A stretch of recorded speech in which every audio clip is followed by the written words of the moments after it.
Well, I see everyone is slowly joining now, so I'm going to give it a minute or two for everyone to join in.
Okay, a couple more minutes. We are at 18 participants. I think I can start quite soon.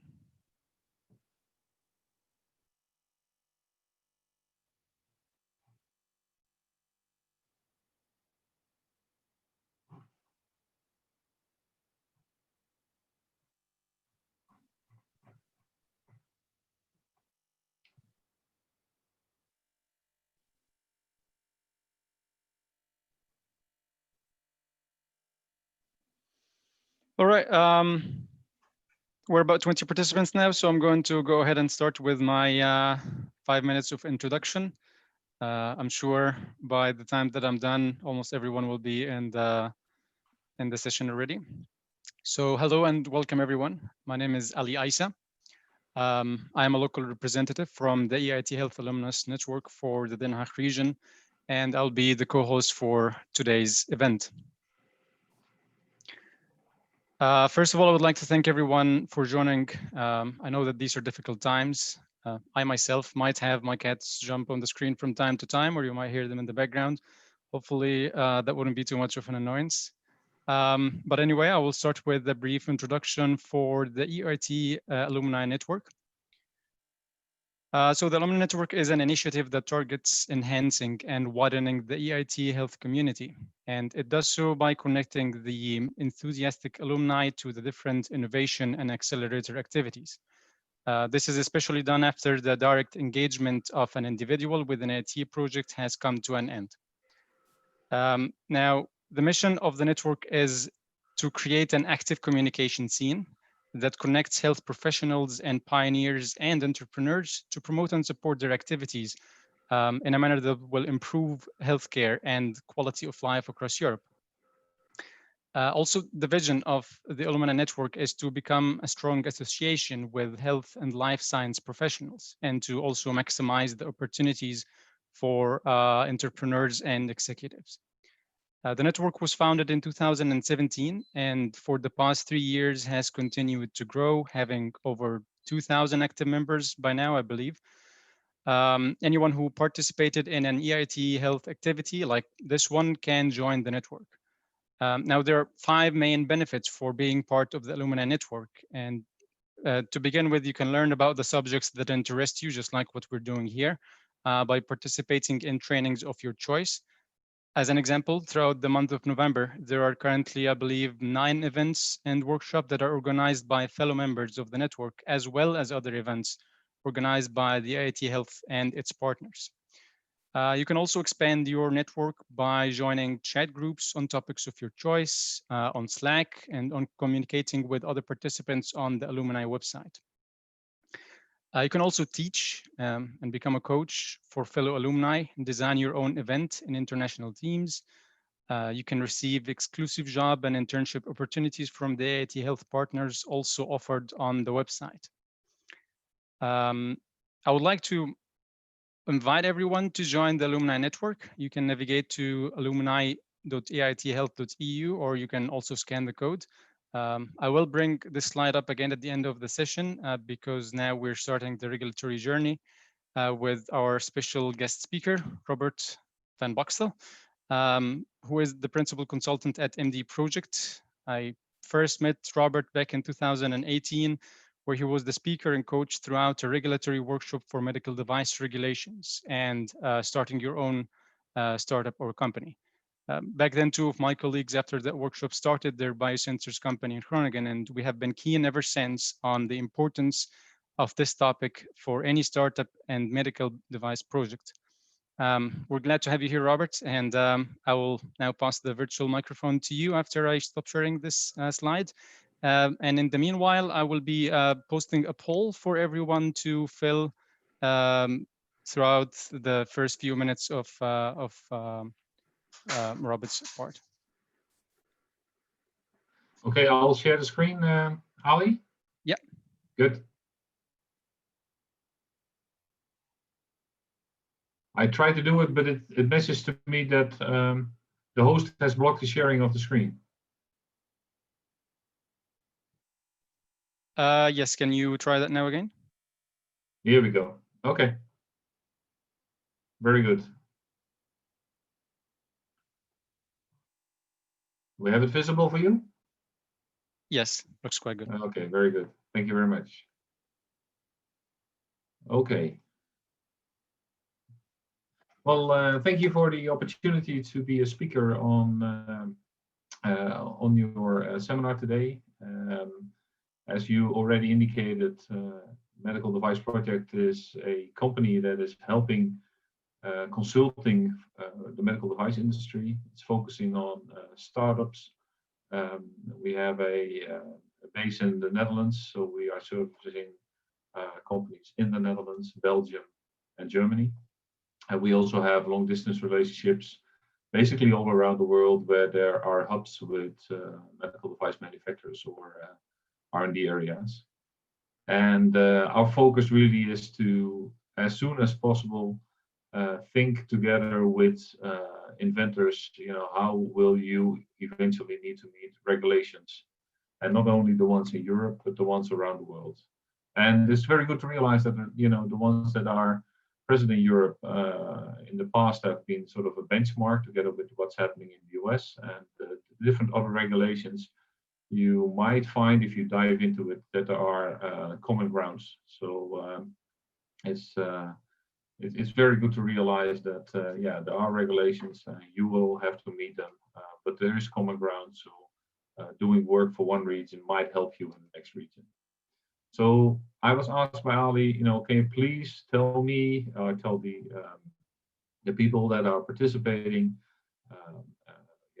how does that work, regulations, and if you are a startup company, when are they important, and how should I meet them? And interestingly enough, I saw already a few comments that were popping up from participants. So it very well looks like that people are already diving into these regulatory items. And what I intend to do is, during this presentation, to make sure that these questions will be answered. And I realize also that I need to generalize, so I apologize for that. But these are the steps during design of a medical device that eventually can result in getting market access to whatever region you focus on. And the objective now today is to focus first on Europe, and if there are any questions on other regulations, in the question and answer session, we can address them. So what steps can be recognized when developing a medical device, and how do EU regulatory requirements impact this process? And very importantly, specifically if you are a startup company and you need to get the next big bag of money, how can regulations impact your business planning and the promises that you have made to your shareholders? Okay. So let's take a look at the design process. What we typically see is that there is somebody who has a very bright idea and that wants to say, okay, I want to make sure that this idea is also being marketed. and that I am able to make some money out of it. And very important in this phase, in the beginning phase, is that you start to look into the benchmarking of your product towards what's currently available in the market. And of course, your product is always unique. I mean, no question about it. But it's good to know and to understand what are current practices. How are users using current products? How will your product fit within such a process? So having inside of your company, how small it is, independent of how small it is, have somebody who can provide you with expert input. And very important, and that is all around the world. What will be the benefit of using your device, be for the patients, but also for users? And how does that compare? How does that compare with other devices? And that very nicely links to the marketing aspect, and it is, what is really the market out there? What are your competitor products, and what technologies are already available? And if you're able to do and to assess that and to also document that, you already are starting adding value to your company. Regarding searching information, there are many ways available to do that in a sound, methodical way. And I'm not going to elaborate on that, but it's also the first step you actually start doing of identifying how does my process fit within the actual user hands, or in the user interface, or if it's a patient directly, how will it interact with the patient? So at that moment, you formally can do an initial clinical benefit assessment. And my recommendation is to really document that, because you're not only needing it for getting that bag of money, but also in the future for regulatory approval. So what's critical here? Benchmarking to other devices and the use of relevant clinical expertises. So for the ones that have just started setting up their business, can you locate this type of information right now in your business case? And that is something you can look into. And it's the input for your design process, because really at this moment, this is where you can start thinking about, okay, how am I going to make this product, and how can I get the approvals? So you get into the planning phase of a design and development process. And in this planning phase, you need to think about, okay, what expertises do I need to be able to develop my product? And I'm not saying that immediately you need all the expertises, but well, maybe you do. And I realize also that if you're a small startup company, the bag of money is still rather small. How can you elaborate on that? How can you get this information inside of your company, these expertises? And you can also hire it from outside. It's not something that you do need to have all these people on your payroll. What are typically expertises that we see? The clinical expertise or user expert. There should be somebody, as I indicated, that knows how to use these type of products, that can explain to you how will it fit within the regular clinical procedure in a hospital. From an inventor point of view, it's always good to have that person very actively involved. And you also find that you need some sort of technology information, technology knowledge, mechanical, chemical, electrotechnical, IT, really depending on the type of device.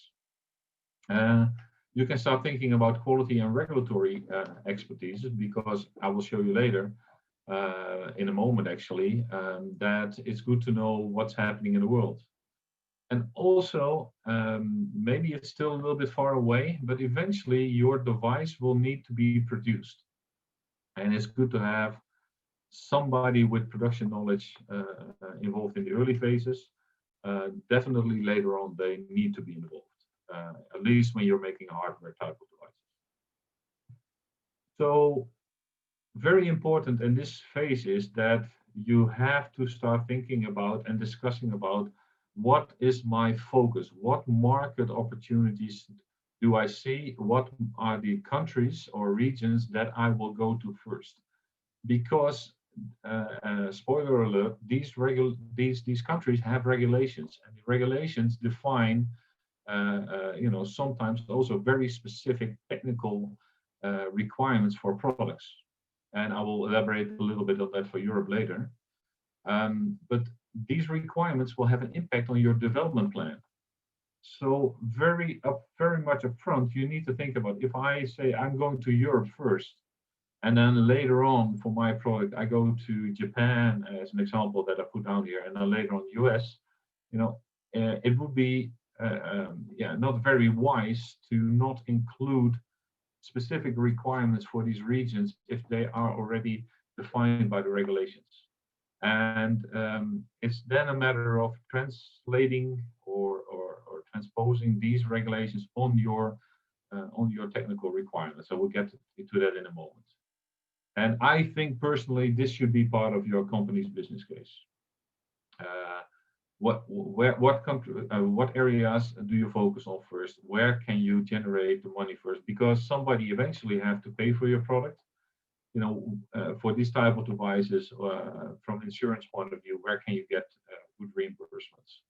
And if you have determined, what really is of interest, then you can go back and say, okay, this is the regions we focus on, and we need to assess what are the requirements from those regions. And it's a very crucial input for your design process. So then we go to the next phase. We go to the concept phase. And please realize there might be different names used, throughout the design processes within different companies. These are just names. I don't care what you call them as long as you can recognize them along the way.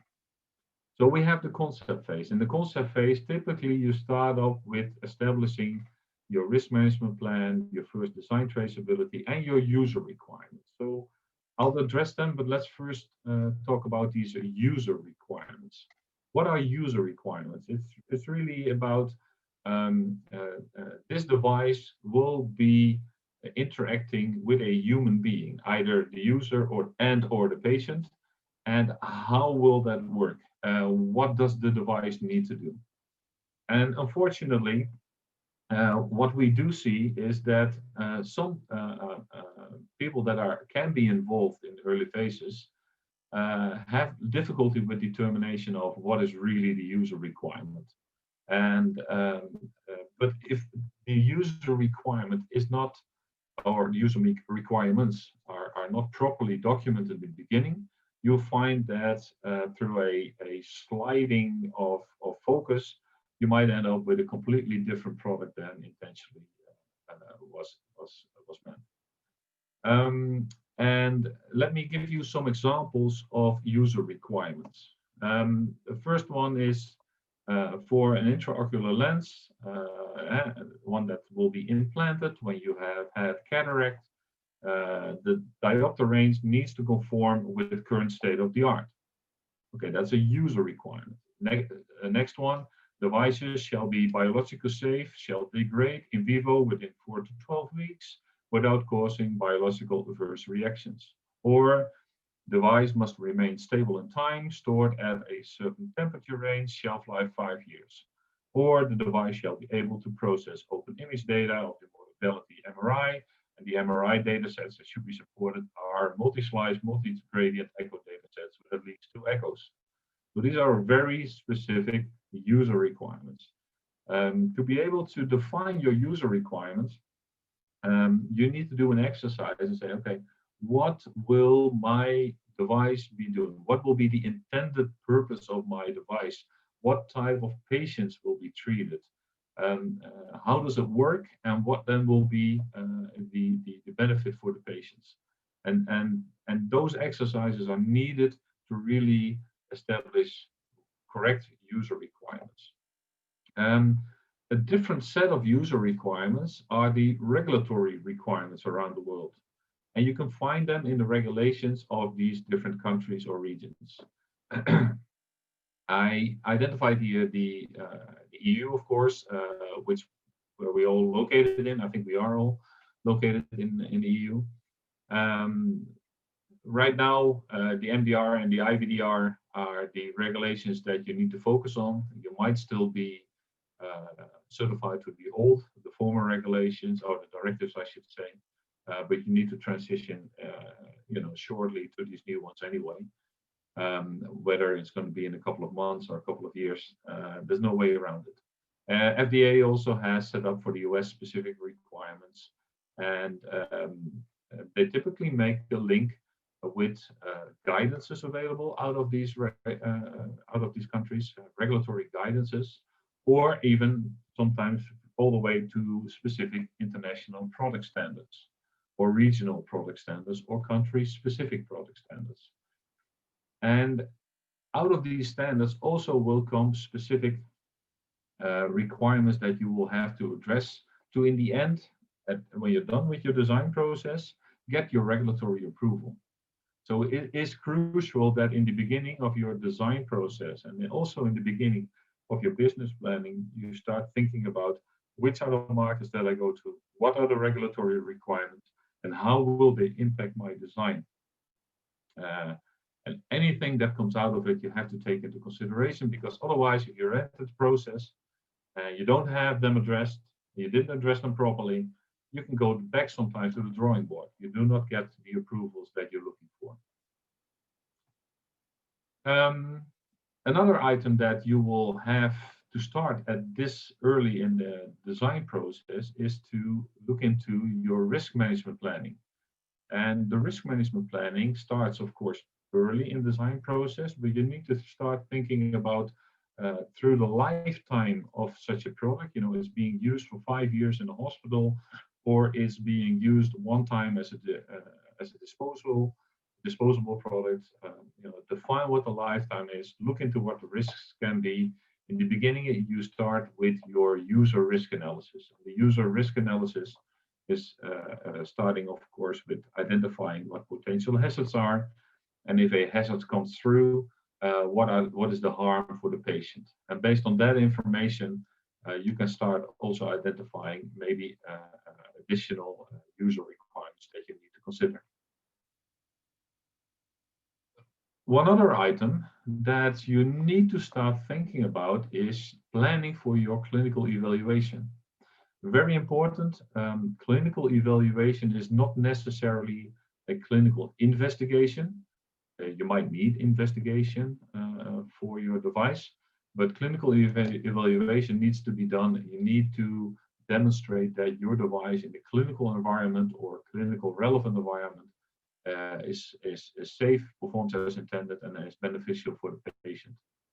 And in the European Medical Device Regulation, you can very nicely find this type of information in the annex that talks about clinical evaluation. No surprise. It starts, of course, with Article 61, and the contents of the plan are identified in Annex 14, Part A.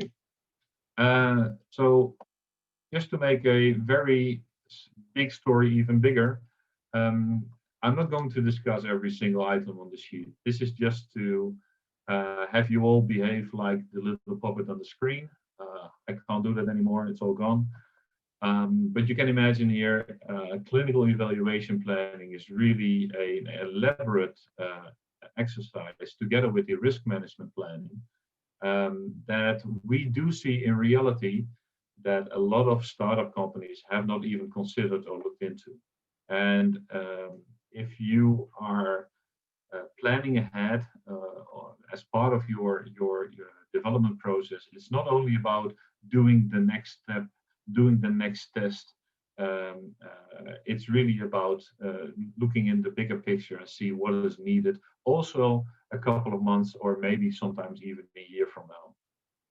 And realize plans are made and can be deviated from based on progressive insights inside of in your own device, basically. So it can change, no problem there.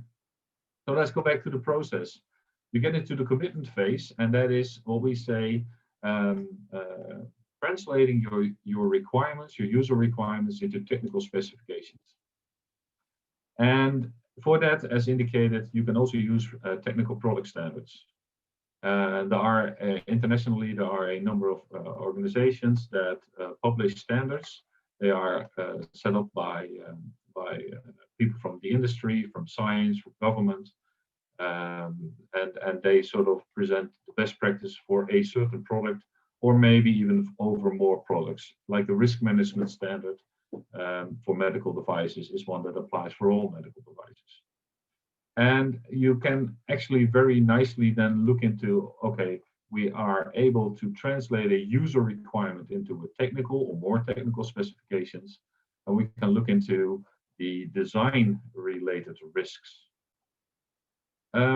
For example, the 4 user requirements that I identified, the first one was I need to have a diopter range within state of the art, which is according to the standard for intraocular lenses between 10 diopter and 40 diopter.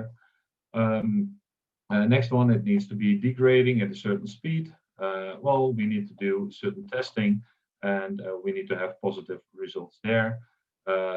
For packaging shelf life, for data transfer, you can start thinking about specifically what technical specification do I need to meet. And sometimes it goes a couple of steps further. But this is the big takeaway. You should be able to identify what are user requirements. If the device needs to do that, what does it need to look like? What does it technically need to do? And then you get into your development phase, and that is the prototyping, really, or the 0 series, depending on what terminology you are using. And that is really that can be an iterative process, resulting in 1 or more prototypes that you determine meet the input requirements, and then you can start doing your testing to show that they are meeting the specifications. And what we say here is that first you go into the technical verification, is the verification phase, the design verification phase. And you, at that moment, are testing your design according to your predefined methods that can come out of your internal procedures, but sometimes also out of guidances or product standards. And the objective is that by doing this testing, you can say, yeah, my device meets these specifications. And if you make changes, which will happen during design, you need to realize, I'm making this change, but I already did testing. Is this old testing still valid for the new situation? So you need to justify making these changes to your device and saying, look, is my device still, are the tests that I've done still valid for my modified device? And you're still in the design phase. And this is what happens, and this is the reality. And at that moment, you can also show, look, we have taken certain measures in our design. And are these design controls, are they effective? Do they also mitigate the risk properly? And so you can see here also the risk management file is being updated. Once you've done that, and again, this is not a straight line, this is a back and forth, realistic real world situation. Then you get into the validation phase, and you validate your design against the requirements of the users. And what does it mean? That means that you will start testing your design in a clinically relevant environment. And there are many ways for that. Most importantly is that you show that your user can work with your device, focuses on the interface with the user. You can do it in a clinical environment that is simulated, where you can expose your device to the users. And you can even do that with humans involved. That's called clinical study and clinical trials. For usability, there's an international standard that you should use to do usability tests and have with the users. And there is an international standard also for performing clinical studies with medical devices, the ISO 14155. And eventually, by doing all these activities, you get a confirmation that your design input requirements regarding the use of your device are being met, and also that the risk management, the user related risks, the first items that you have identified are mitigated to as low as possible risk levels. And also at that moment, when you have gathered and your technical data, your clinical data, your risk management data, and all the regulatory specifics that are needed, you can actually send out your device, your dossier to the authorities. Throughout the right side of the arrows here, you will start thinking about your production process, because when you are making your first prototypes or your 0 series, you also start realizing, look, in the future, I need to produce more, hopefully for you, many more. So we need to establish a manufacturing process. And during this phase, which we call design transfer, you will focus on obtaining your market approvals, of course, but also you will develop and upskill your production process, including, of course, qualification of the production equipment, the validation of the production processes, and then you can update your risk management file with specific risks in production. And you need to start thinking about, okay, when we do get the approval, how can we launch the product in that specific area? Well, then one can say, okay, we are ready. We have done our design, we have implemented our production, we can launch.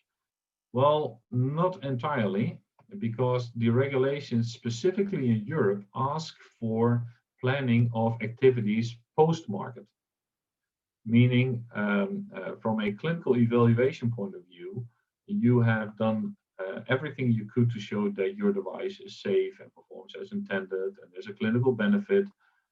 However, when your device is being put in the hands of the real world, or it's used for a longer time, there might new risks that are popping up, and you need to be able to identify those risks, and you need to be able to take the appropriate actions based on whatever is found in the field. Even if you've done a clinical trial, you have to realize a clinical trial is also theory, because you are introducing the product in an environment that is extremely well controlled. You train the users back and forth.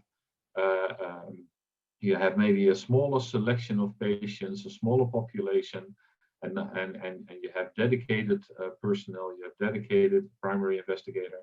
And now it gets into the real world, where it's being put in the hand of the lesser gods, because all these surgeons are all gods, but some of them are more than others. And you find that they have different interpretations, that they may use it differently, that it's used in a different procedure, although still within the intended purpose.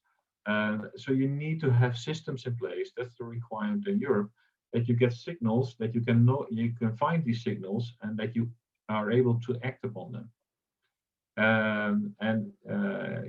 If this comes back and you say, okay, we get for example, a complaint. A complaint is really a identified risk that has become reality. Is this something we've seen before? Is it something we identified in our risk analysis? Is it a major issue? Is the patient, that's also an option, is the patient heard, or could the patient be heard? Then we need to notify the authorities, and we need to adjust our risk management file, or maybe we even need to make design modifications. So it's when you think you're done, it really only starts, because then it becomes a live system that is being updated with the real world. As you can imagine, throughout all this, you will also start building your quality management system. And regulations for medical devices all over the world have both technical requirements, focusing on the product itself, but also quality management system requirements. Most likely, if you are a startup company, the first process that you will implement is your design and development process. But then immediately you start thinking about what competence do I need, what lab facilities do I need, what material suppliers, or maybe even design service suppliers or production service suppliers do I need. And then you start thinking, okay, now we get into the launch mode. Now I need to have an order handling system in place, and all of that, all these processes, they need to interact, and they need to be supported by document and record control, and they need to be managed. I'm making all these gestures because you can already see it's becoming very interesting, and there are quality system requirements for that. And internationally, there's also an ISO standard, ISO 13485, that can really help you to establish a compliant quality management system. Complying with this ISO standard is not automatically meeting the requirements of these regulations, but they give you the branches, they give you the structure in which you can put in specific regional requirements. So hopefully, I mean, this is really what I've done now, a very, very, very fast update, overview of all the things that can happen or might happen when you are developing a medical device. And if you haven't thought about this now, you should better start thinking about this now, because it might impact whatever business planning you have made and promises that you've made to your shareholders. And I have not seen, of course, your company's business plan, or your management business planning, or whatever. But it's very important that to realize, if you are a startup company and you come fresh out of college and you say, we have a brilliant idea, or you find somebody who has a brilliant idea, start thinking regulations up front, because if you don't, and you haven't done everything that I just told you at the end when you are submitting, either the consultant that you hire will say, this is not going to fly, or even worse, the regulators will say, this is not okay.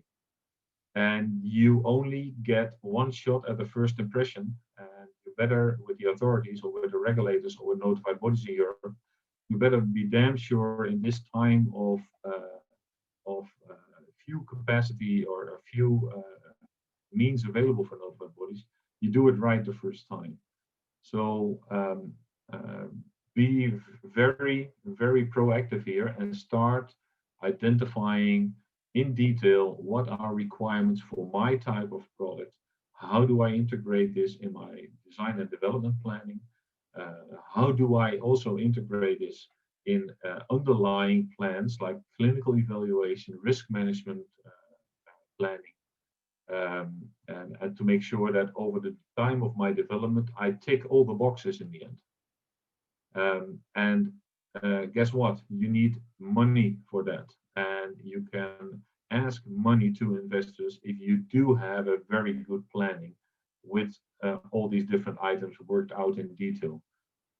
Realizing, of course, that the plan is still a plan and it will be deviating from, because for whatever reason, that specific supplier really did not provide me the right products in the right or not in time.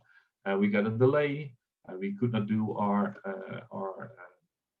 software testing, or we could not do our biological safety testing, or we have some issues with electrical safety. We have to go back to the drawing board. So start thinking about now, start planning for it now, and make sure that as part of your business plan, there really is information about regulatory included.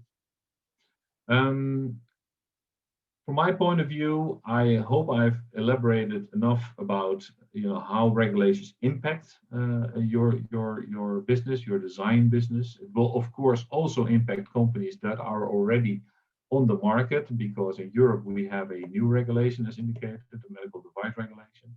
There's a lot of things happening there. If you have an MDD certificate at the moment, you should have already started with updating your dossiers, your technical dossiers towards requirements, towards the MDR or IVDR if you have an in vitro diagnostic device. device.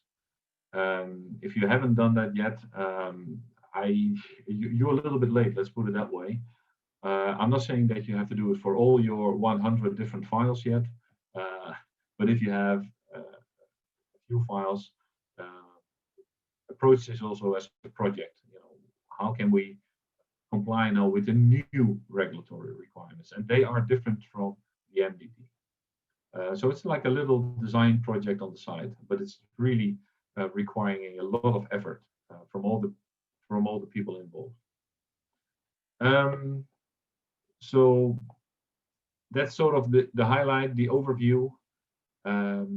From what we have set up this meeting is to also have questions that can be answered. So I will unshare my screen, and let's have a discussion about the different questions that have popped up in the question and answer session. And thank you very much for this opportunity to talk to you. Yep, thank you so much. Yeah, we're a little bit ahead of time, which is great because that will give us a bigger opportunity to answer all the questions that we've received from participants in the registration forms as well. But for the time being, we might start a little bit sooner with Florian's startup experience in medical magnesium. Mm-hmm. If Florian is here, maybe he can take over for that part. I have one comment, Ali. I see Sure. A question that sort of links to what I was just discussing. At what stage of development would you suggest starting implementing a QMS? How close should one be to the final product before starting this process? As indicated, I don't think it's a process that starts suddenly. It is something that builds. You have different processes that become relevant for you as a design or as a startup company, I should say. So first you design the competences that you need, the infrastructure that you need to do your design and development parts, and then from there work towards your control of your suppliers and maybe even control of manufacturing suppliers. So yeah, as early as possible, but not full-blown everything immediately. Okay. Florian, floor is yours. We do the rest of the questions afterwards, Ali. Yeah, that would be great. And thank you for the answer there. Thank you. All right. Well, a warm welcome also from me. My name is Florian. I'm the co-founder and CEO of Medical Magnesium. And when you think of regulation or regulatory approval, it is mostly said to be very conceptual and very abstract. And Robert did a really good job on briefly touching on the very, very important things. And within the next 15 minutes, I will try to break it down to a level that we as Medical Magnesium use. And in order to do so, I will give you a very short presentation of our company, because the learnings we have made are best explained using our own example.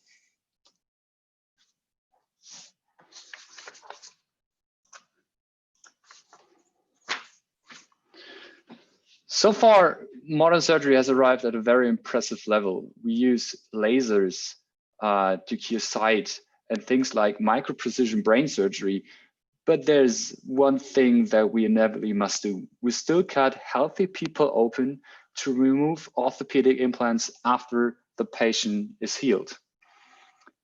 I will demonstrate to you how this procedure is done in a short video. Here you can see a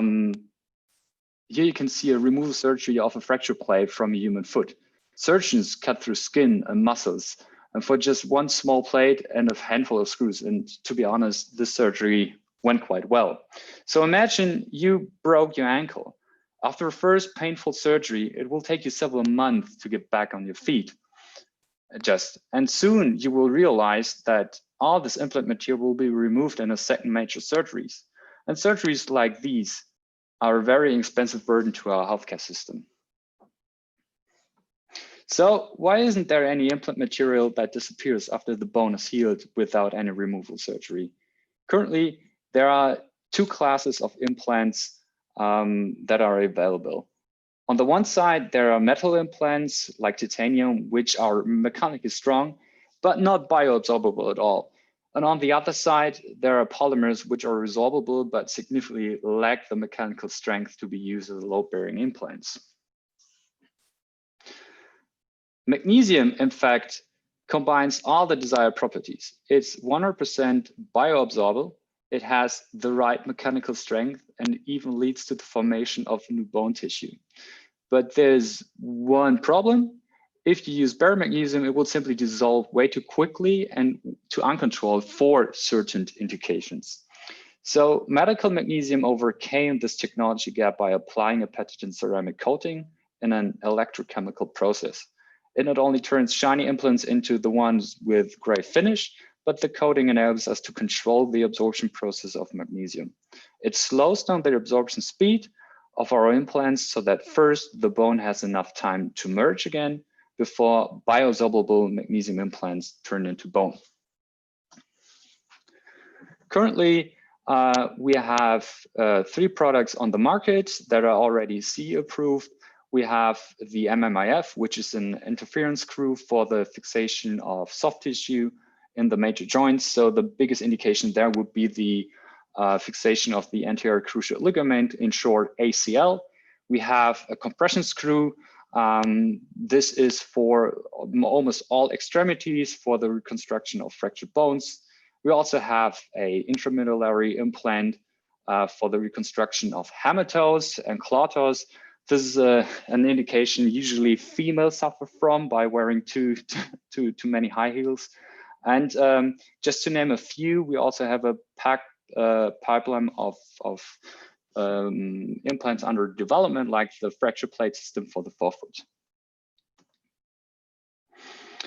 So if you look at this product portfolio from a business perspective, it may look quite nice, but in reality, the regulatory pathway to get there for us as a medtech startup was and still is quite challenging. I want to start off with a different perspective. Maybe it's a little bit similar to the one that Robert also touched on.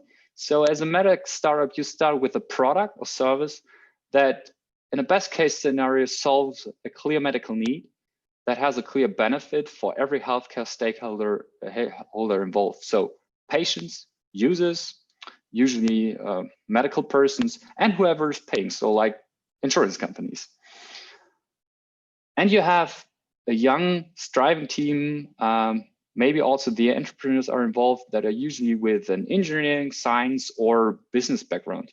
Naturally, this leads to a problem we all come across at some point. In order to finally sell a certified medical device, we suddenly have to articulate and prove the benefit to every stakeholder using their specific language.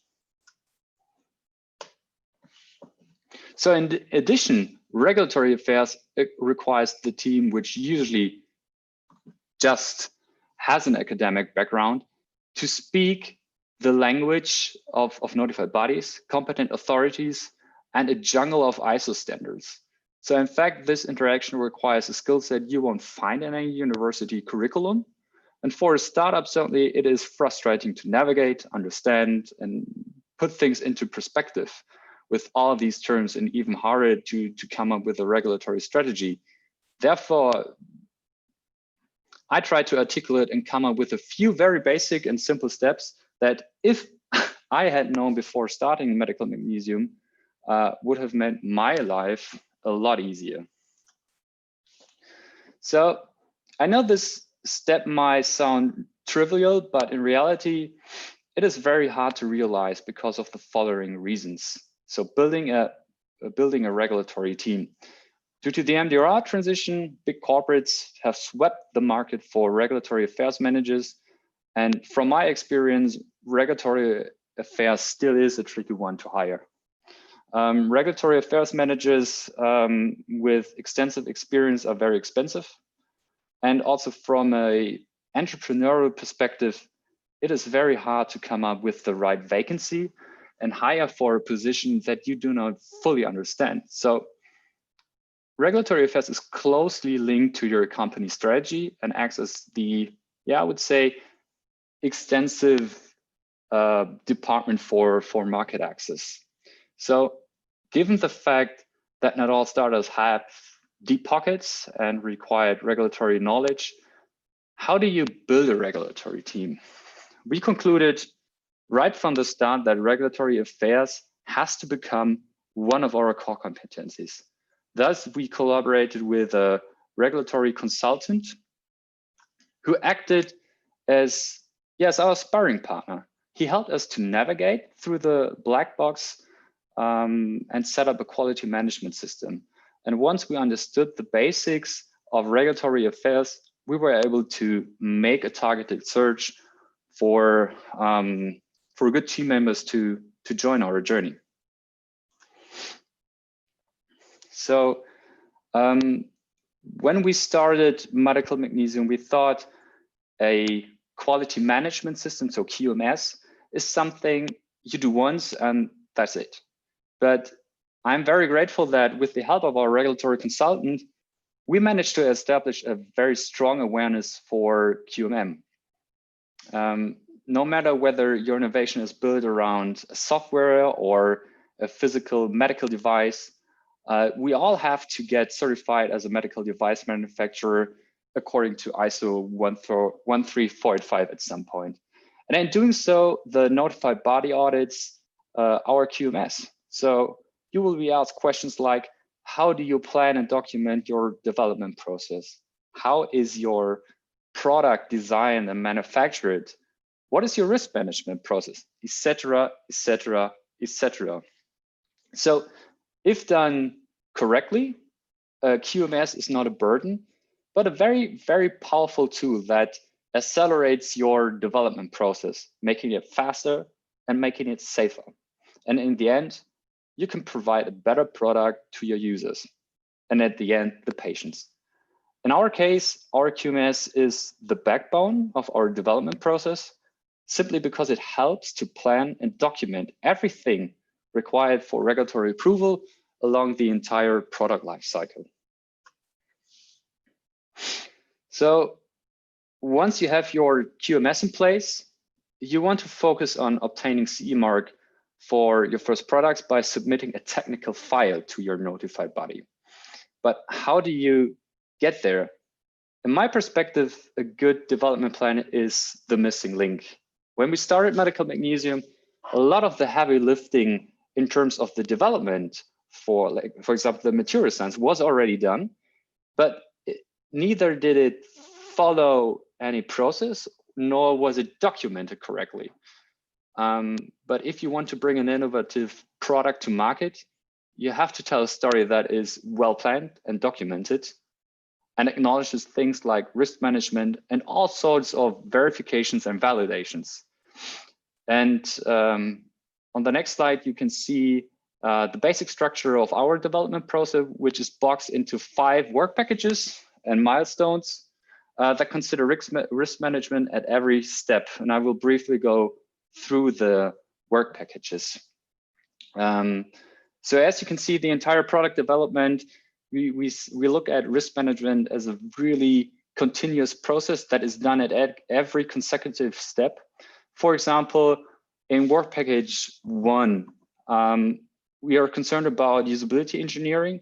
So in our case, what we did, we tried to get a realistic environment for surgeons that could really test and do benchmark testing of our products.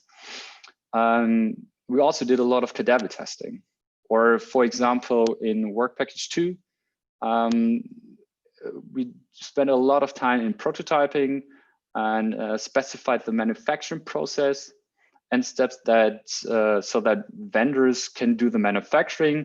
So we do a little bit internally, we do a little bit externally, but at the end, you have to demonstrate to the notified body that given the specifications, it doesn't matter whether you or a vendor does the manufacturing steps. And then validation parts in work package 4, for example, we did a lot of biocompatibility testing, preclinical testing on the finished device, chemical characterizations of the material, lab testing, sterilization and packaging validation, etc., etc. And for us, it was always important to come up with a plan and then with a report. So what you do is basically a very scientific way to look at it. You come up with a hypothesis that is somehow matching the regulations, certain requirements, ISO norms, ASTM norms, standards, you name it, and then you do the testing, apply that, and then report and have a result. And that really helped us. And here I also especially want to emphasize the importance of usability engineering, since it definitely makes your product better and it helps to understand the user. And in our case, we did a lot of cadaver testing. So the question in step 4, whether you need clinical data or not, in my case, or in our case, mainly depends on 2 things, the risk class and the availability of existing clinical data sets of a predicate device. So as you might expect, this is a very device specific question that first of all, you know, to answer yourself, or because of you have to answer it yourself before you'll let your notified body decide whether you need to conduct clinical trials or not.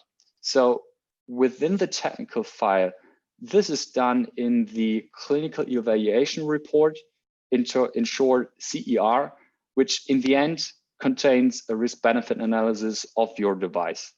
So in the CER, you make a scientifically sound rationale that considers all available data from your development and also from literature to demonstrate to the notified body that the benefits outweigh the risk.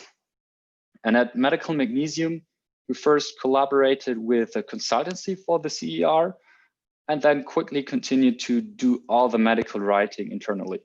Since the CER is the most important document within your technical file, I would recommend to work with the consultancy for the first time, especially when you don't have the internal resources or you don't now understand the process, and then later seriously considering to do it yourself.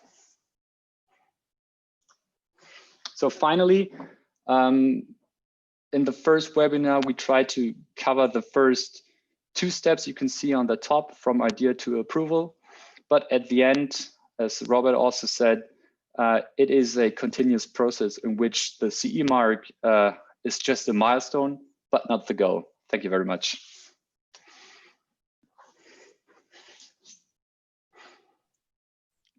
Thank you, Florian. That was really, really informative and well put. And congratulations on your current achievements for the 3 CE marks. And I hope that the 4th one is soon to come by as well. Thank you.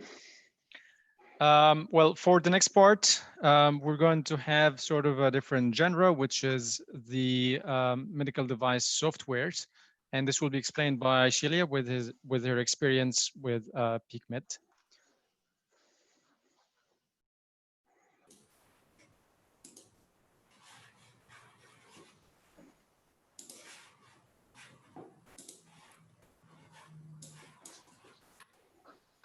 Just a second so that I share. Yeah, sure. My screen.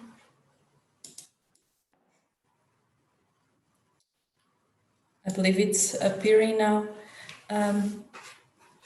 So good afternoon, everyone. My name is Celia. I am the Regulatory Affairs at PeekMed and also a part of EIT Health Alumni Board. And what is PeekMed, so that you know a little bit better and you understand the challenges that we faced. PeekMed is a software for planning orthopedic surgeries. So basically, a surgeon has all the medical images that he had taken from the patient in order to understand and diagnose and plan the surgery. But how does he plan all the measurements and understands which templates, which processes should use? And that is with a system like PeekMed, where you can import all the images, do all the measurements, test the templates, so that when it goes to the operating room, is ready to do everything much more planned. So it's going back a little bit before with what Florian presented, where he presented after you have already the template. This is just some steps before. PeekMed is cleared, is CE marked in Europe since 2017.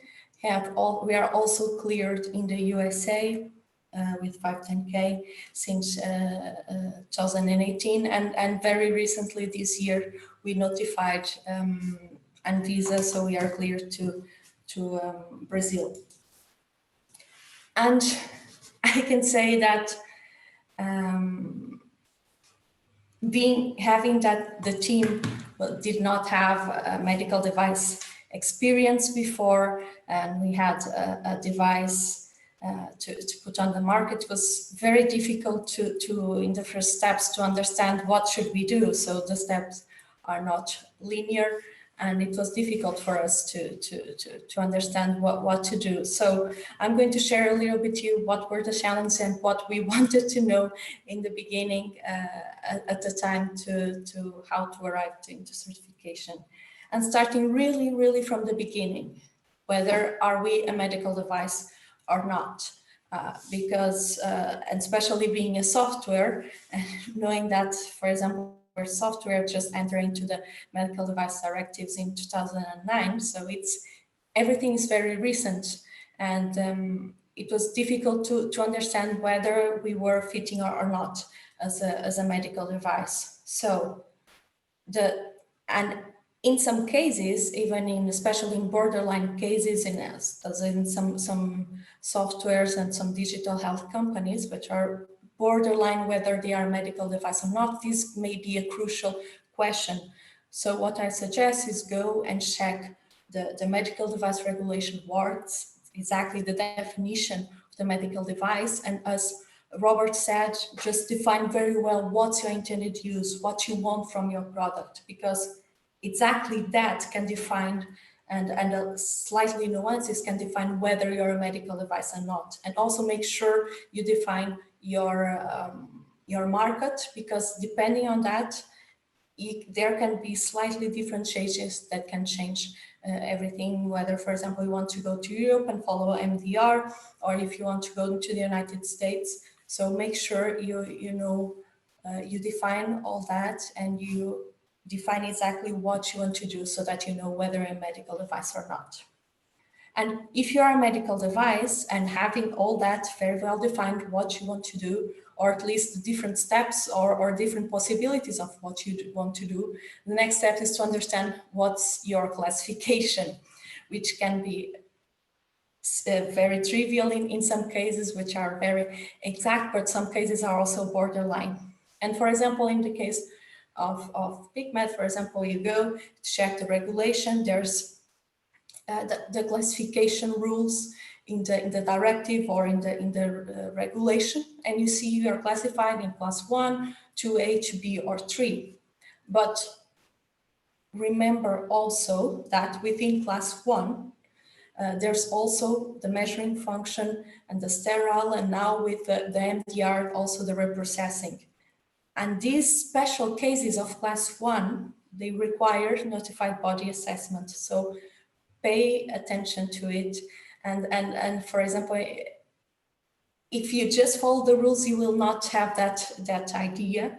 But because you are just classified in class 1, 2A, 2B, or 3, but pay a lot of attention if you fit into a measuring function, if you have a sterile device or you have a reprocessing, because that changes a lot what's your conformity assessment pathway. For example, in terms of measuring function, if you are in doubt, go and check MedDev 2.1/5, that it's more related to MDG, but as there's nothing yet relating to MDR, it's a good way to understand and to see, for example, if you fit into this classification. Because fitting to this special class of class 1, or if you're another higher class, you need a notified body to assess and to do your certification. Otherwise, it would be you that could self-assess.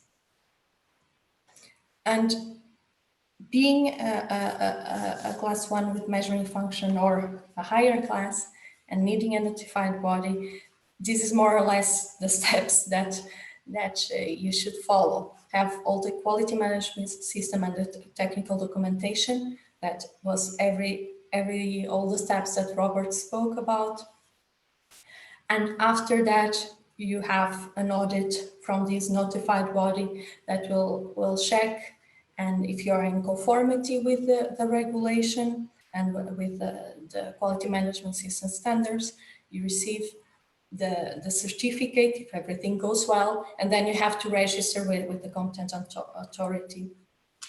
And starting on the first step, the quality management system. I mean, Robert has spoken and Florian has spoken also a lot about this.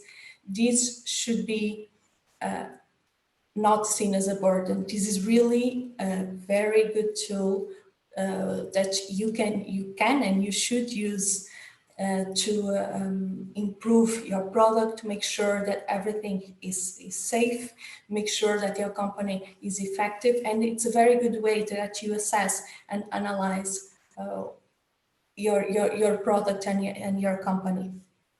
And also, as Robert has already referred, it should be started as early as possible. Of course, not as a quality management system entire per se, so you should start to development, all the design and development and risk management, as Robert referred,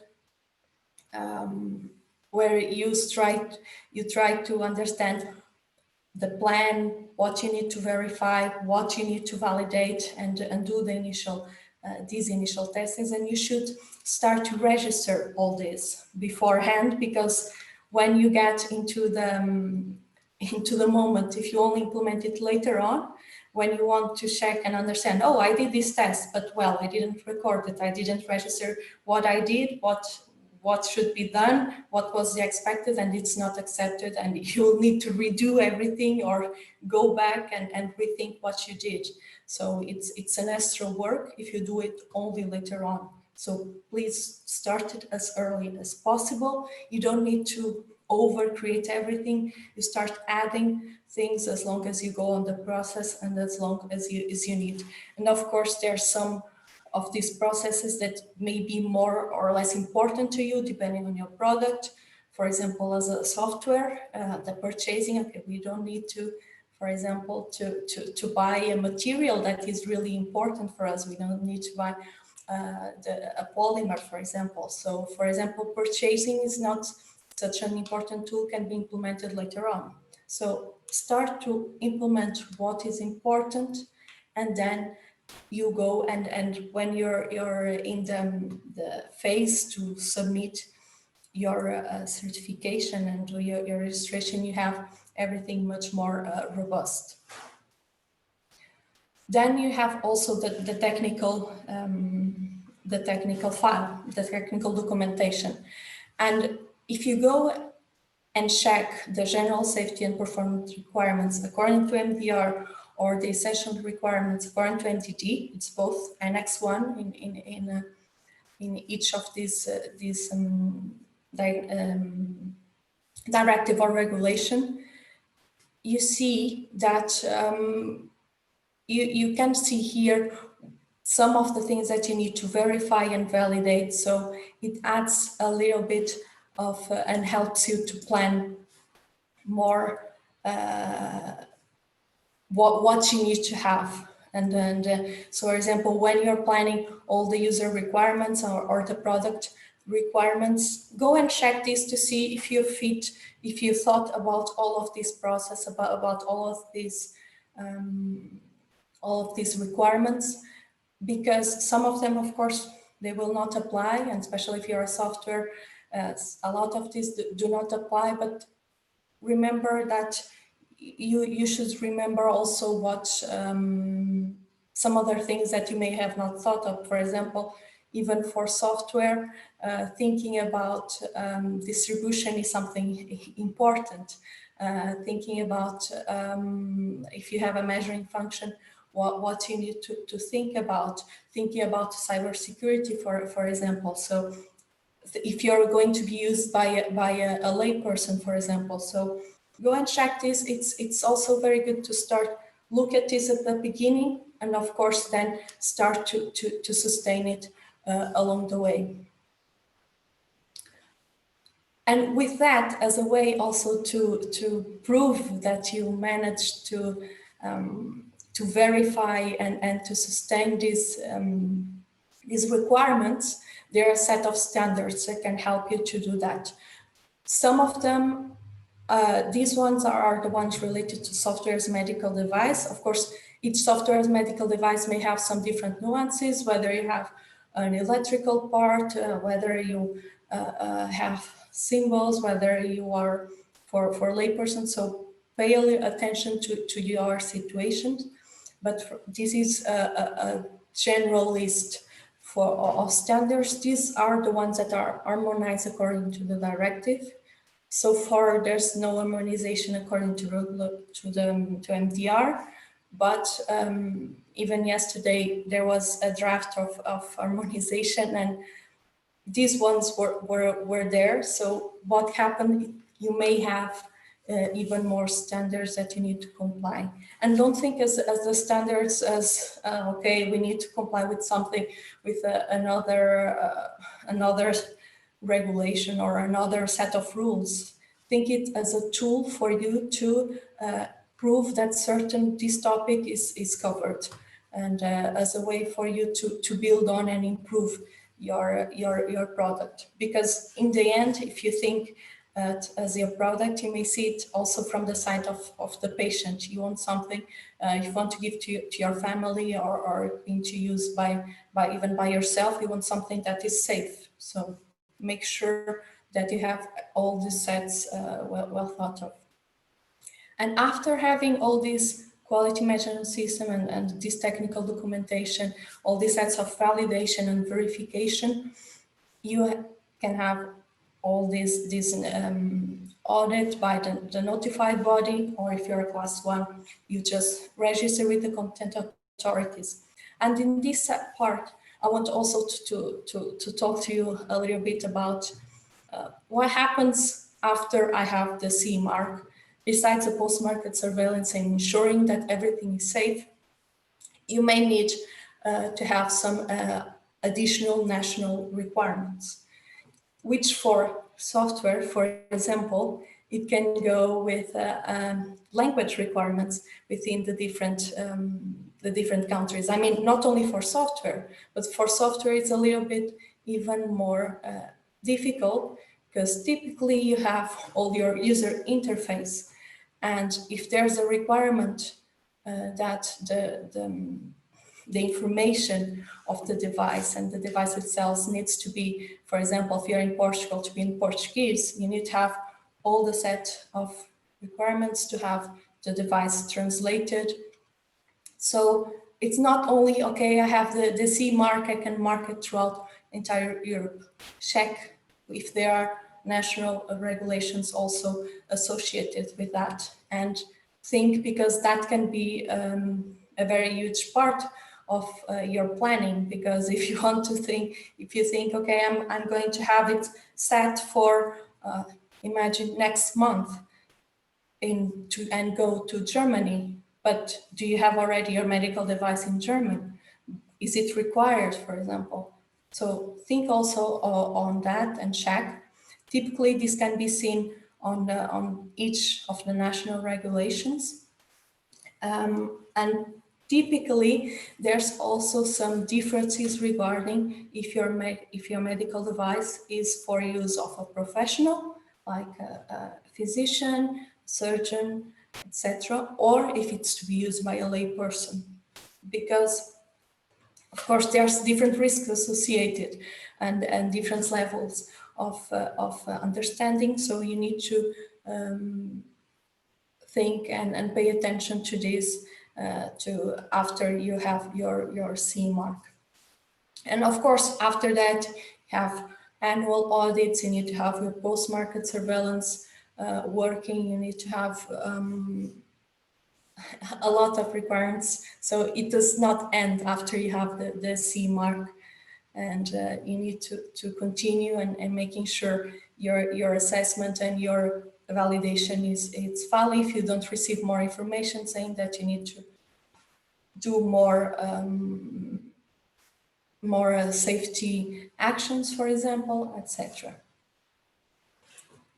If it were now, and in case, as we have received also some questions, whether you could go now with MDD or MDR, if you're just a class 1, purely, no measuring function, no sterilization, you could still do it with an MDD. You need to comply with all the steps that Robert referred, that Florian refers, and I refer of the quality management system, having the technical file, and you need to submit it to the register with the competent authority. But please pay attention, because you can't make a significant change in design and intended purpose until you submit with MDR. And you need to follow already the requirements of MDR on post-market surveillance, vigilance, and registration in the EUDAMED database. And you need to comply with MDR meanwhile. If you have another class 10, class 1, it's very difficult that you would get away with MDD, because you need a notified body, which and the timing for the notified body is already quite close. And if you don't have already everything ready, it's nearly impossible. So in that case, your only solution would be, if you want to go to the EU, would be to go with the MDR. And the difference is, for example, with software in terms of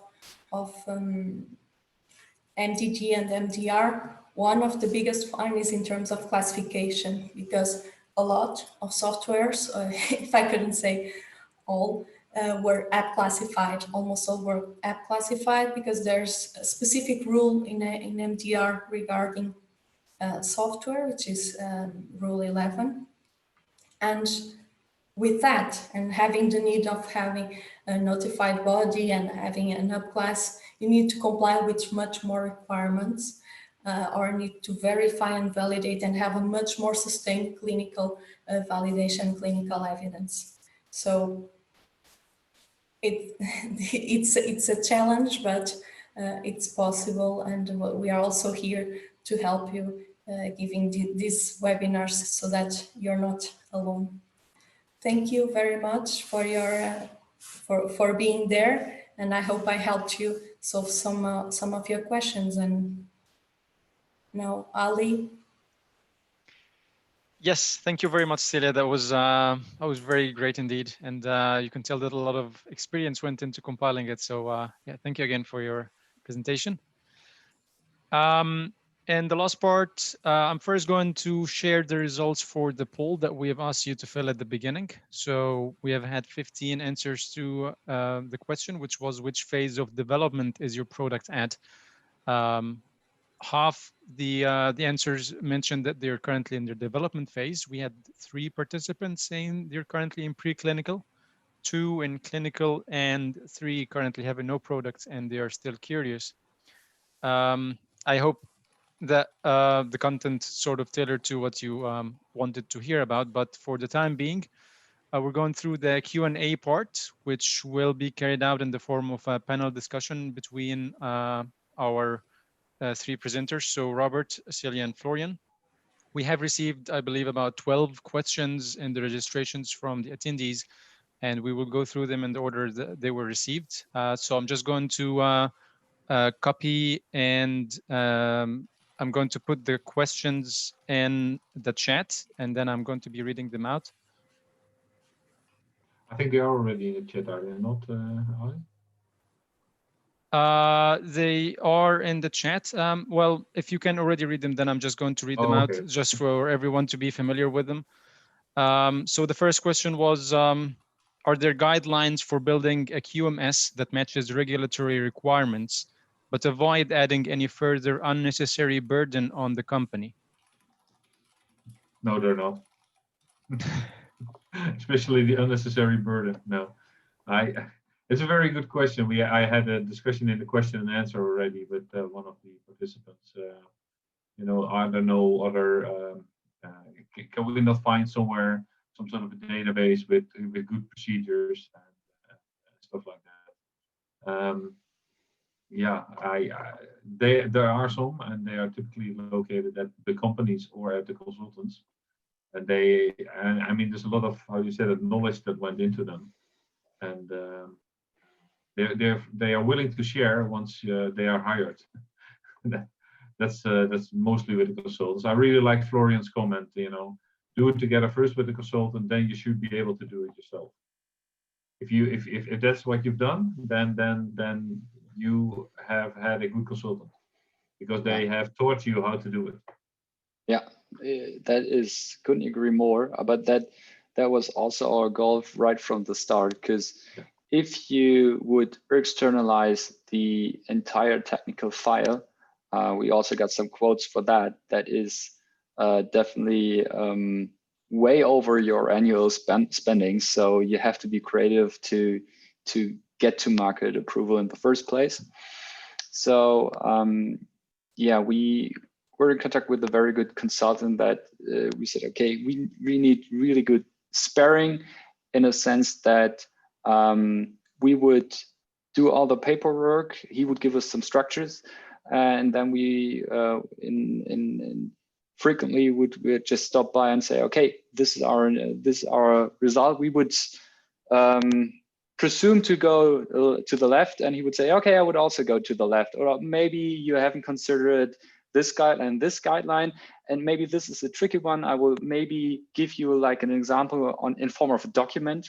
And that is maybe something that I didn't mention.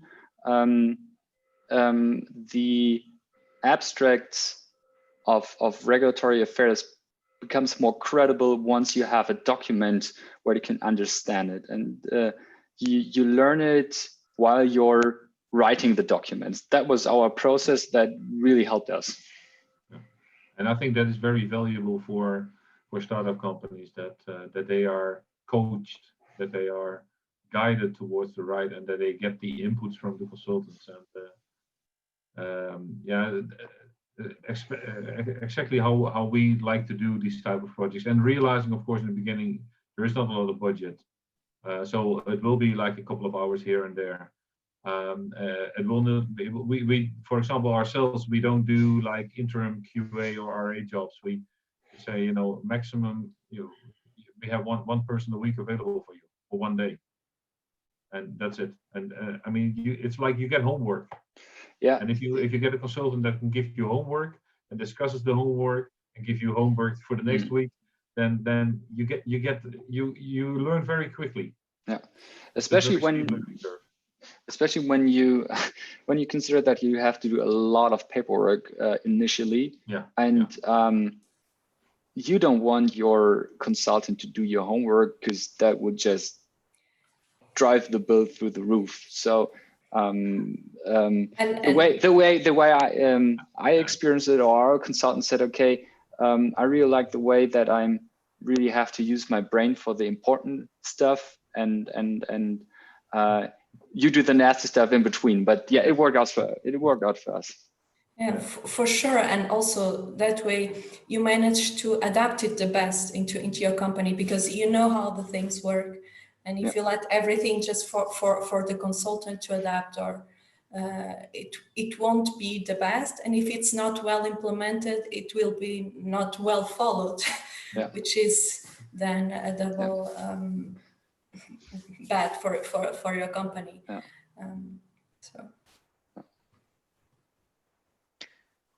All right, great. I guess this is a good answer to that question. Now, bear in mind, some of the questions had a bigger scope than others. So there might be the chance that some questions might not be discussed fully to their extent because some topics are, as I mentioned, a bit too general, might need their own series of workshops. That said, I'm going to write the second question now and read it out. So the second question was overview of the current deployment digitale Versorgung Gesetz. My German is quite bad. In Germany, if anyone would like to enter that one. Yeah, I could elaborate on that. I mean, it's the Digitale Versorgungsgesetz. I mean, even though we're not a software company at all, what the German government basically did is put some laws in place that would enable software manufacturers that also count as medical devices to get reimbursement for their medical treatment. And I know that it's a new track where I think right now 5 to 8 DIGAs are already certified. And I would just encourage to look for the HIH. It stands for Health Innovation Hub 2025. And if you look on, they put a conference, I think, online also on YouTube early this year. It's 4 hours for free, extensive background information you could look into. And one of their guys also published a white paper for shortcuts for medical device manufacturers dedicated to software. So this is just the best to my knowledge that I can add to that. And that's focused on Germany. Yeah, it's just focused on Germany. Yeah. Ali, I think you should, to all the participants, share that information that you probably will get from Florian. Yeah, because it's very valuable for startups. Yeah. Yeah, definitely. Well, then we can move on to the third question, which I believe might be a bit broad. The differences in regulation between the US and the EU. Yeah. How much time we have? Yeah, I mean, it is a different regulation, and it's a different approach. But in the end, the evidence that you will be building during your design process should be sufficient to cover, from a technical point of view and clinical point of view, the requirement. And doing a certain test is not different from the US towards the EU. I mean, biological safety testing, the same test you will have to, well, maybe a little bit more in the US, an extra test or whatever. But the process of getting the approval or the clearances is different. The advantage that I see is that from a US point of view, it is all explained in detail, step by step, on the website of the FDA website. And it's almost an instruction manual. And even if you're not very well known on how to do things in the US, if you are a smart guy or girl, it really is very, very clear, contrary to what is needed right now in Europe, which is definitely a puzzle. Yeah, that's what my comment will be on this. If maybe as Cecilia, you indicated you also have 510K clearance, maybe you can elaborate a little bit on your experience. Yeah, I think you gave already a very good explanation. The approach is different, because even the classification can be different, because it's not really a set of rules. It works in a different way, and the requirements may be a little bit different, but the structure, the verification, validation, most of the things that we did for almost everything that we had for the CE mark were used for the 510K. And so if you have everything already set and done in a very very well and detailed way, there's not that many difference except for how the approach, how to approach it. But the ideal is, as Robert said in his presentation, is when you start thinking on your device, if you think already which markets you want to go, because then you can see already clearly, okay, I'm going to need this to do this test. And at that moment, go check what the FDA also required, so that when you're doing that test, you don't miss that just because you could add just an additional thing to that test, and then it's not accepted by the FDA. So if you can, and of course for a startup, this can be very difficult in the beginning, because you don't know, it will be dependent on the markets, even on the investors, etc. But if you can, and you have already in mind that you go for the EU and FDA, and especially on some specific tests that you're planning to do, go and check what are the requirements in the other market. But typically, in general, it's very similar what you need, except for some little tweaks that will most likely be different depending on your device. So yeah, when comparing FDA to CE mark, I really like what Robert said in his presentation, because it really matters where do you want to put your product to market, and because the regulatory pathway, especially for us as a class 3 device manufacturer, I mean, the time to market is very long. Our implants take several months to degrade, and we have to consider that in the preclinical phase and also in the clinical phase. So yeah, just for example, we did biocompatibility testing, and maybe it's aligned and complying with an ISO norm or ISO standard, but maybe the FDA would require GLP or benchmarking to be complying with certain ASTM standards. So what we do right in our development phase, we also already consider what is required by the FDA in the initial development phase. We didn't do it for the first product, but then quickly adapted that, and now it's just part of our regular process. And this would really help. It really helps you to make a shortcut. But because in the end, for medical devices, at least for the orthopedic world, the US market is making 55% of the global market. So this is the market you really want to go for. It's also very important to realize that the FDA has a very good process of getting feedback on your regulatory strategy upfront. They have a QSO process, and that is really added value for you as a startup. You can't say, oh, I have this product, what do I need to do? It doesn't work like that. You need to tell the FDA what you are going to do, and taking into account the regulations, guidance, the standards, whatever. You come up with a plan, you explain the plan, and you ask specific questions. Can you agree on the predicate? Can you agree on the clinical approach? And it's an interaction. If you now go to a notified body, there is no interaction on that. Maybe after you sign the quotation and say, yeah, this is my notified body of choice, you be happy, you have a quotation, you have a notified body.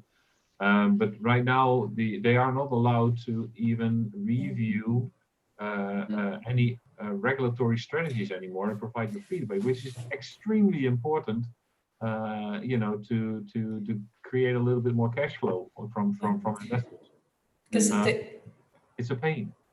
Yeah, because they cannot be seen as consultants, and they have some of them pay very attention to make sure this doesn't happen, and so they are really careful, and they typically don't give any kind of feedback, at least from my experience. And it's a pain, because there's a lot of things that we don't know who to ask to, and it's ask your consultant. Especially because the FDA QSub process is binding. I mean, you will get meeting minutes that really verify that you have an opportunity to get market approval for the US. And even though market approval, especially when you're talking about clinical approval, is very, very expensive in the US, it definitely helps to increase your shareholder value, because then you have taken the risk from the investor how to obtain that market approval. And you could say, okay, we have it in written here that if we do this benchmark testing and this benchmark testing, maybe just a little bit on the preclinical side, we're ready to go. And that could really help you to raise the next ticket. Yeah, definitely. All right, greatly said. We can move on to the next question then.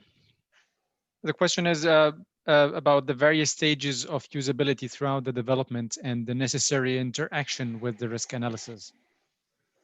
Yeah, that's a very good question. It's not really a question, but yeah, that's important.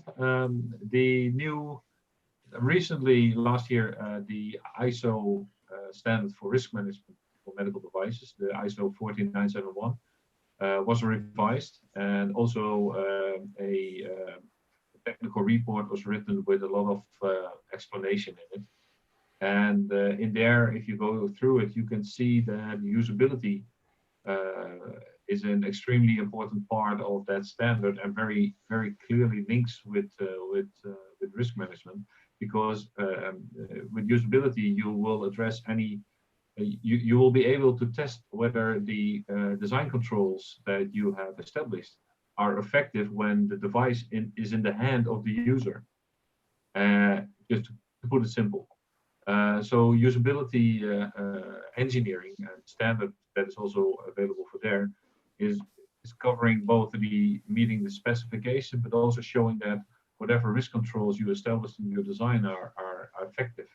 And also that you are able in your design process to get feedback on the interaction between your device and the user. So yeah, usability, just like as Florian indicated, there will be many within the design. Some processes will start at the same time. Usability is one of those that will be initiated in an early phase as soon as you start thinking about requirements, technical requirements that are relevant for the user. It might also help just from the start, even though you maybe not have a really good testing facility to your disposal, to do something like a cognitive walkthrough with users to really get to know what are their requirements, and then translate that into design specifications. And maybe just an anecdote, when it comes to forefoot surgery, or to a lot of surgeries, you use K-wires, you do a lot of X-ray and MRI in order to look whether you can position the implants the right way. But if you look at magnesium, it has some different kind of signal in terms of X-ray and MRI there, where it even causes some artifacts. And this is very hard if you don't test it in a environment that is as realistic as possible. So we did some extensive testing in wet labs with a hospital-like environment, because without usability engineering and that approach, we wouldn't have come across that problem. And we are very happy to identify that firsthand, and that we now can proactive find a workaround. Yeah. And what I also liked in Celia's presentation is she had a slide with all the general safety and performance requirements. That is every device in Europe needs to beat the first 9 or 8, and probably a couple of the other ones. And one of in the first one is, I think it is number 5, that talks about interaction with the user. And so also from a regulatory point of view, you will have to address the interaction with the user, and do that by implementing usability engineering concepts in your design process. Yeah, for sure. It's the best way. And I was now checking, there's also a question that also regarding with usability right now, that asks if usability if it's critical to do in a clinical setting. Well, it will depend on your medical device. Where is your medical device intended to do, and which phase of the usability test? Because if it's just a preliminary test, you can do it in a more as a mock way. For example, you can try to test it, but if you're doing as a more final validation, a summative validation, it should be the same setting that your device should work, or in a very similar way, and any difference should be justified. So I don't like to say it depends, but everything is a little bit case specific, and a little trick with regulation and all compliance with standards. It's a matter of understanding what is requested and then justifying why you didn't do exactly like that. But you need to have, of course, a sound justification or a good justification if it's not done like that. Yeah, usability testing is not the same as a clinical study. Let's be clear about that. It's really about finding how the user interacts. But for example, the implant that Florian has been described, the implants that Florian has been describing, of course, they need to be implanted. There's tooling for that, so the tooling will be important too. But the usability part is more like what he indicates: is it visible on the different identification methodologies we have, imaging methodologies we have, and his focus will be much more on success of a procedure and long-term success and or intermediate or whatever. So and that's something you cannot show with usability. That's really a clinical trial. And I think Celia also mentioned one important thing. I mean, that's probably the one-on-one of regulatory affairs. If there is a gap, you have to come up with a justification that is explaining why you might be slightly off the guideline you have to that is applicable. Yeah. Ali. All right, the next question might be something that Celia already touched on in her presentation. It goes, can we get certified under MDD and operate until 2024? We have a software that we want to register as a medical device with CE mark under MDD. How much is the evidence that we will be considered enough to prove the performance of our device? And also she gives an example if it's related to the samples, it should be tested over clinical trials, etc. I think it's like 3 questions in one, isn't it? Yeah. Yeah. But maybe for the first one, I mean, correct me if I'm wrong, but I know from most notified bodies that they won't accept any additional or new technical files starting last month. So if you're considering right now that you go down the MDD route and you maybe not have any notified body yet, I think chances of getting an MDD certificate are almost close to zero. Zero. They are zero. Yeah. There is one. There's one other option, and that is if under the MDD your device is a class 1 device. Exactly.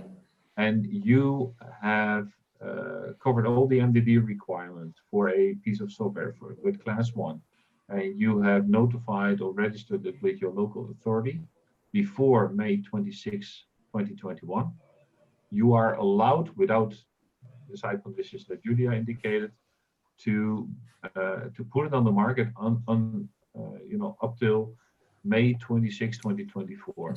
And then in the meantime, because all software under the MDR will at least be 2A, you can start finding your notified body and work and upgrade your dossier. Yeah, but start doing it and looking for the notified body as soon as possible. Because anyway. And even if you get one now, we have time for you in 2 years. Sign up, because in 2 years' time, you can nicely work towards MDR compliance, get everything in place, get the audit done, get the assessment done, and then you get your MDR certificate, I hope. But it really takes time. You need to prepare. Yeah, and remember, meanwhile, even if you're certified under MDD, being a class 1, you cannot do a significant change in design, cannot change intended purpose, and you already need to comply with the post-market surveillance and vigilance of MDR and registration in UDAMED, Yeah, being it live. You can still do bug fixes and stuff like that, but as long as if the intended use changes, no way. You add new modules, no way. Yeah, which for a software sometimes that is quite significant. Shocking. So I need to stand still for 2 years. Oh my god. and related to that is actually the question that's done later. Is there guidance available for software specific? Of course, it's very simple for software. What Celia indicated in the slide, those are the relevant standards. And in addition to that, there is now guidance from the European Commission on the clinical evaluation requirements for software. Yeah. And classification. And classification, yeah. Please use that, look into that, learn it by heart. It's your Bible that needs to be not under your pillow, but actually you need to read it and work it. Yes. And all this information that's coming from European Commission can be found under EU Health, and then scan for medical devices. You can find everything there. They have set up a new website over the last 3 months. It's very, very nicely. You can find everything you need to do. All right. The next question is actually a few questions, so I'm going to try to compile them into one query. It first asks about the steps for having Italy in case of MDD, and if there is a framework for evaluating AI-based technology. And last, also in the same question, to understand requirements to join another European market if they're already certified under MDD. Yeah, I think we answered 3 by now. MDD, if you have a certificate, okay, congratulations. Start working toward MDR. The specific steps for Italy, yeah, for as long as it's necessary. Italy has a very interesting registration requirement still under the MDD, and that will remain until UDAMED is up and running. And you need to have somebody native speaking in Italian to be able to answer I think about 100 questions that are being asked. So sorry, just get over with it. You have to do it. That's the way it is. But that will change as soon as UDAMED goes live. UDAMED is a European-wide database where in the future your registrations will be done. Okay, so that will be easier, I hope. It's not there yet. They're working on it already for a long time because it's a software project, and software and government, those are always projects that go very smoothly. As is evident here, but nevertheless, they're working on it. It will be there. Yeah, and theoretically, the actors module will be live in 1 month. So, yeah. So there's 7 modules, and the first module will go live in 1 month, and then the next one hopefully before March. But we don't know. We'll see. We'll hope. Yeah, for artificial intelligence. There's no guidance yet formally from the Commission, but there is worldwide, I think, already some discussions, and I also see some documents from some notified bodies. But it's yeah, I have a colleague who's much more into that. So there is stuff around there, but it's not formalized in guidances yet. All right, then we can move to the next question. And it is, they would like to know more about regulations in terms of rehabilitation. Yeah, I think this is one of the questions that was on the Q&A. I'm not sure who posed the question. I did provide an answer on that. I hope it was sufficient. Yeah, it was from Marina. I hope I answered it properly. Rehabilitation are if it typically there is a medical indication that you need to terrible word rehabilitate from. So any tooling or any devices or any applications or whatever that assists in curing or making your life increasing your quality of life again, indeed might be medical devices. And it depends really on what is the intended purpose. And if you analyze that and you dive into the definition of medical devices, then I'm pretty sure that it can be a medical device. You described in the Q&A your device, and I think, yeah, this might really qualify as a medical device. And then the MDR is applicable. Thank you for answering that again, Robert. We're down to the last 4 questions. Now, bear in mind that some of them might have been answered in a more general term for other questions. At what stage should you think about bringing on board an in-house RA QM expert? As soon as possible.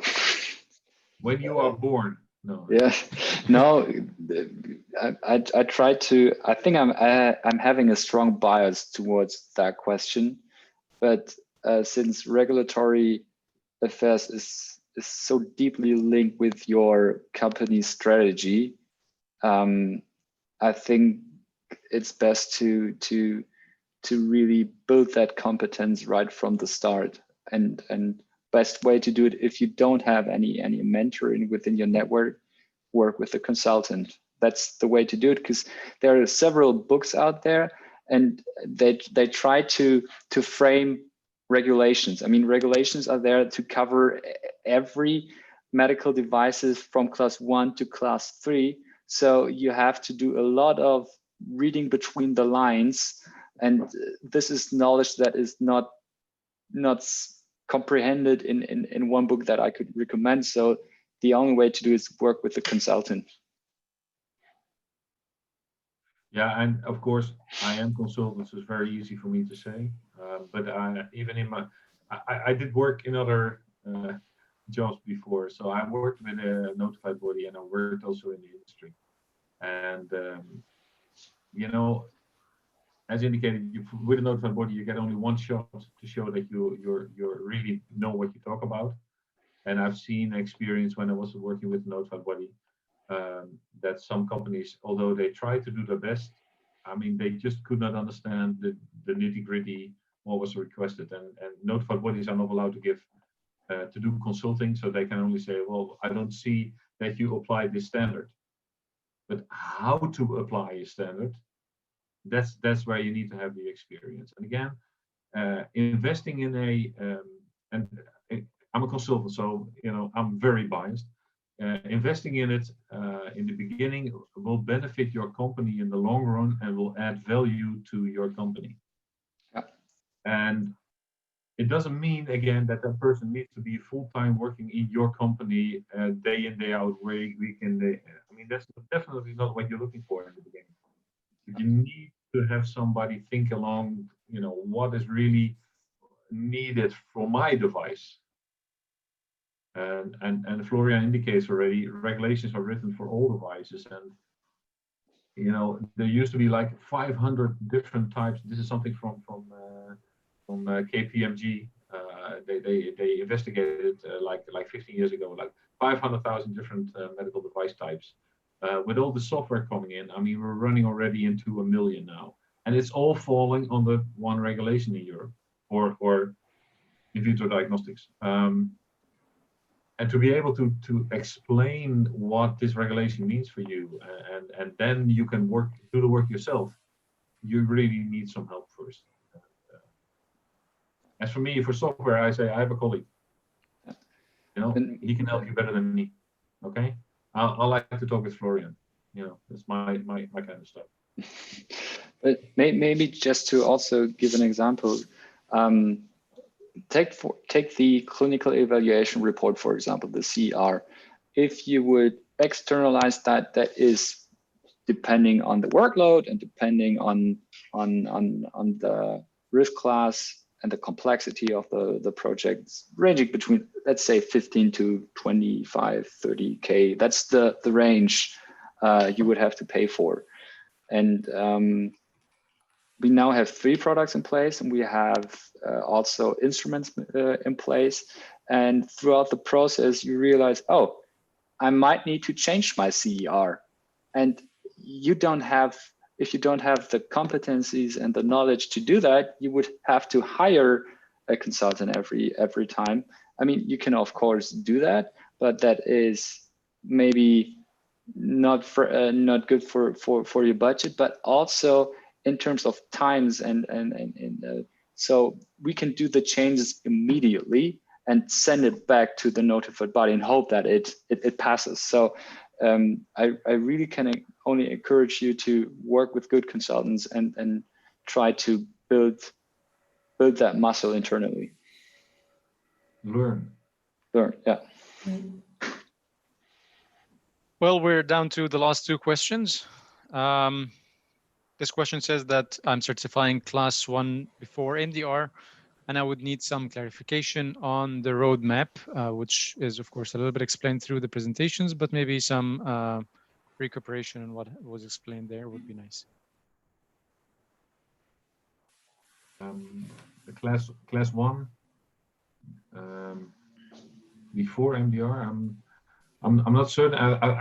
I think what is meant is that it's a class 1 device under the MDR, and what is applicable for you in this case is for the MDR, look into first Article 10, because you are a manufacturer. Formally, that's a role. That's a role, one of the economic operators that are mentioned in the MDR. And in Article 10, that is called obligations for the manufacturer. That should be your starting point. That is what you will need to establish. Everything mentioned in Article 10 is what you need to establish. And it links to all different types of processes like clinical evaluation, risk management, post-market surveillance, vigilance reporting, and also, of course, to the technical documentation that you need to maintain. The next thing that you do is Article 15, which person within your company will be responsible for regulatory compliance, and how does it work in your company? I mean, those are the main items you should focus on first, and there's a lot of more detailing, and actually, again, the website of the EU helps you to identify, depending on what you are you really a manufacturer? Okay, click on that button. There is an overview of what you should be doing. And again, it's only highlighting. I realize that also.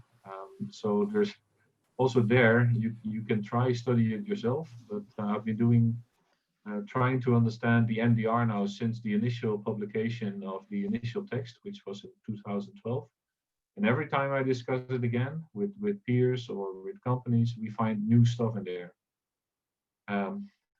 You know, it's only 175 pages, but it's 3 times as much as before with the MDD, and it's really a lot of work. But straightforward, Article 10, Article 15, and then dive from all the references that are mentioned. And if you're still not asleep, then you know,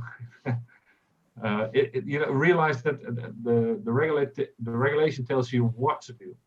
It doesn't tell you how to do it. Sometimes you think, oh yeah, I need to have a method. Okay, but it doesn't say how that applies to your device. And that's typically where you need some help. That's what I find. All right. Well, the last question is actually more of a very general inquiry that could have been the title of the workshop. So I'm just gonna put it out there as a chance for our speakers to have a closing remark if they would like. And it says, when you're very early in development, what's the best way to get started? yeah, I think we answered the questions many times by now. Yeah. Right, Florian? I think, and yeah, and Celia also from the real practice, you know. Build a team and well, build the muscle to really get started. Yeah. Yes, I think that sums up good Yeah. what have been discussing here. I would like to give another message, maybe because, you know, if this is the first time you hear about it, or you're starting to realize you read something about it and now it's like, oh bloody hell, what is this? Am I going to die now? No, you're not. Actually, it's a very interesting. It's really very interesting to see how can we really use regulations to make sure that, you know, also our device is safe, because you don't want to have an unsafe product on the market. I mean, there's patience behind it, and that's the fun in this business. That you're able to help the patients, that develop a device that helps the patients, and along the way, when developing, make sure that you tick all the regulatory boxes, and that should be the objective for any startup company. Yeah, of course, add value. Sorry, get a return on investment. But if you don't, do those bare minimums, there's no added value. Well, thank you very much, Robert, and thanks also to Celia and Florian. I think we are exactly on time. I would just also like to mention as closing remarks that hopefully this will be the first of a series of sessions where we will delve deeper into some other aspects of regulatory affairs. So I would like also to remind everyone again to have the chance to register on the EIT alumni website, so that you will be staying informed for the future sessions that we will have planned. Thank you everyone once again, and I'm going to leave this in the screen for a while if anyone would like to scan it, and that will be the end of the session. Thank you very much. Thanks. Thank you. Bye. Okay. Goodbye. Bye.